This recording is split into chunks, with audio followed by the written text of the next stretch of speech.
I'm going to show you how to create a sign-in sheet using the names that are already in your gradebook so you don't have to worry about copying and pasting.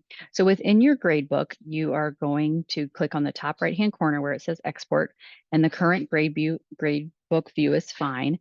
Once you have clicked on that, it will download and you will find it in your downloads area of your computer or browser. And once it is downloaded, then you will go and open it in Excel. That's how it downloads. And it will look something like this, probably with some more names. And all you need to do is worry about copying these names here. So once you have copied those names, your students' names, that's all you need from this page. You don't need to worry about anything else on this page. Then using the spreadsheet that is linked in the notes here, and then also within the IVYT instructor guide, it's a template. And so what will happen is when you open that link, it's called IVYT attendance sign-in sheet.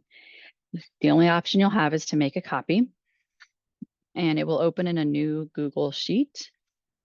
And you have some basic questions to answer up here, such as the name or the number of the course, and you can find that within Ivy Learn. It would look something like this. The CRN number can be found on your faculty schedule within My Ivy. The classes are all there for you, and it has directions for the students to initial below for class attendance. Then you take your names that you had copied from the previous page and paste them in here. There they are. You can make sure everything lines up and looks okay. And this will create a sheet for you that you can print out, again, probably like the day before class starts. When you do it, when you print it, the default is going to be to come out on this portrait side. And so in order to change it to landscape, once you go to print, just go ahead and click landscape and everything should be good to go from there.